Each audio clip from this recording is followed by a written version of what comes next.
ये श्रीमद् भगवद गीता के 8वें अध्याय का 26वां श्लोक है। इसके अर्थ पर चर्चा करें या इस श्लोक का मीनिंग समझने की कोशिश करें तो पता चलता है कि सनातन धर्म के अनुसार इस जगत में दो मार्ग हैं, एक देवयान और दूसरा पितृयान। इन्हें कृष्ण और शुक्ल मार्ग भी कहा जाता है। इसे और कॉम्प्लिकेटेड ना करके अगर सीधे सीधे बात करें तो गीता में श्री कृष्ण अर्जुन को बता रहे हैं कि संसार में दो मार्ग हैं, एक रोशनी का और दूसरा अंधकार का। जो ये जान लेता है कि उसकी यात्रा सिर्फ परम सत्य तक है और माया से खुद को अलग कर लेता है, वो जन्म और मरण के चक्र से आजाद हो जाता है। वहीं जो माया में बंधकर इसे समझ नहीं पाता, वो बार बार इस धरती पर जन्म लेता है। थोड़ा कॉम्प्लिकेटेड तो अब भी है, कोई बात नहीं। ऐसे कॉम्प्लिकेटेड कॉन्सेप्ट्स को आसान बनाने और आपको सनातन धर्म से जुड़े रहस्य बताने के लिए हम यहाँ पर मौजूद हैं। नमस्कार, मैं हूँ आपका दोस्त अनुराग और स्वागत है आपका अपने चैनल नारद वाणी पर।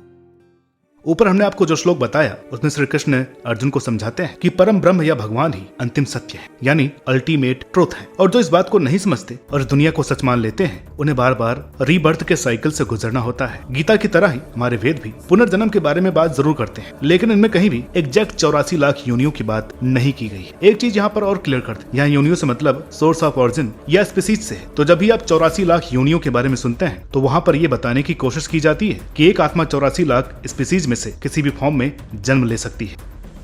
अब यहाँ पर सवाल ये है कि जब वेदों में इसके बारे में कुछ नहीं लिखा गया है तो इस नंबर के पीछे की कहानी क्या है और 84 लाख योनियां आखिर हैं क्या? वेदों में नहीं लेकिन पुराणों में इस बारे में जानकारी मिलती है। विष्णु पुराण और गरुड़ पुराण में आपको इस कॉन्सेप्ट का जिक्र देखने को मिलता है। इन पुराणों से जो जानकारियां मिलती है उसके अकॉर्डिंग एक आत्मा 9 लाख बार जीव प्राणी यानी जल में रहने वाले प्राणी की तरह जन्म लेता है, 10 लाख बार पक्षी योनि में जन्म लेता है, 30 लाख बार जंगली पशु के रूप में जन्म लेता है, 10 लाख बार कीट पतंगे और अन्य कीड़ों मकोड़ों की तरह आत्मा का जन्म होता है, 20 लाख बार पेड़ के रूप में जन्म होता है और 4 लाख बार देव, दानव या मनुष्य की तरह जन्म होता है।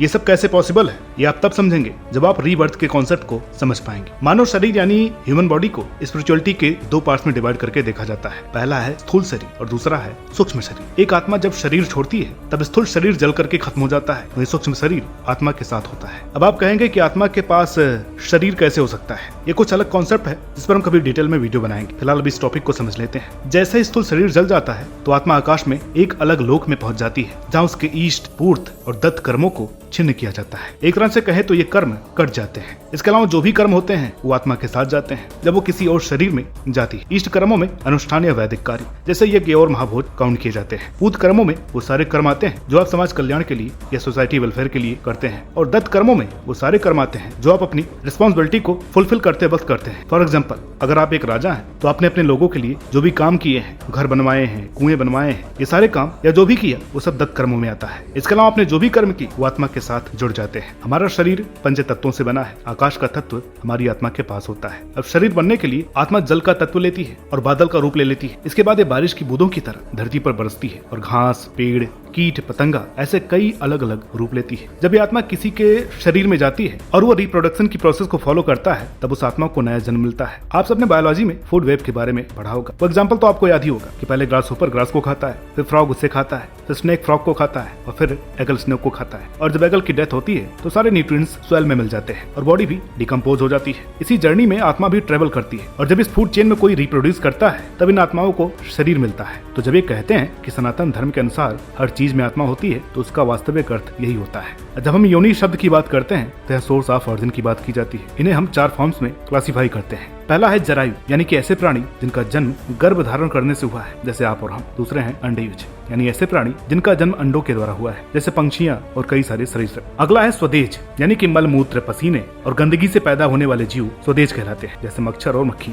उसके बाद है उद्भिज, जो जीव जंतु या प्राणी पृथ्वी से पैदा होते हैं उद्भिज कहलाते हैं। आप इन्हें जीवों के 4 प्रकार की तरह भी समझ सकते हैं। अब जब आप ये समझ गए तो 84 लाख योनियों के कॉन्सेप्ट पर लौटते हैं। अभी आपने जो प्रोसेस समझी उससे आप समझ गए होंगे कि आत्मा किसी भी फॉर्म में नया शरीर ले सकती है। उसमें हो सकता है कि ऐसा माना गया हो कि 84 लाख फॉर्म या टाइप्स ऑफ स्पीसीज होती है जिनके रूप में आत्मा जन्म ले सकती है। शायद इसलिए फिगर दिया गया हो। इस फिगर तक पहुंचने का एग्जैक्ट सोर्स तो हमें नहीं मिला, पर नेशनल जियोग्राफी के डेटा के मुताबिक साइंटिस्ट ने ये एस्टिमेट दिया है कि दुनिया में लगभग 8.7 मिलियन स्पीसीज है। यह आंकड़ा 87 लाख का है जो पुराणों में बताए गए फिगर से काफी क्लोज है। 84 लाख योनियों के बारे में आप समझ गए होंगे। तो भगवत नाम के महत्व के बारे में बात करते हैं। ऐसा माना जाता है कि इतनी सारी योनियों में से केवल मनुष्य योनि ऐसी है जहाँ पर आपके पास मौका होता है इस लाइफ के डेथ और साइकिल को ब्रेक करके अपने भगवान से मिलने का, उनमें समझ आने का। ऐसा माना जाता है कि भगवत नाम आपको उस रास्ते पर ले जाता है जहां आप इस बंधन से मुक्त हो सकते हैं। वैसे तो इससे जुड़ी कई कथाएं हैं, पर मैं आपको एक छोटी सी कथा सुनाता हूँ। ऐसा माना जाता है कि मरते वक्त अगर कोई भगवान का नाम ले तो उससे मोक्ष मिल जाता है। वैसे ये बहुत रेयर है, क्योंकि कोई कितना भी बड़ा भक्त क्यों ना हो, ऐसा बहुत रेयर देखा गया है कि मरते वक्त वो भगवान का नाम ले सके। एक व्यक्ति था जिसके बेटे का नाम नारायण था। उस व्यक्ति ने मरते वक्त यही नाम पुकारा। जब यमदूत उन्हें लेने आए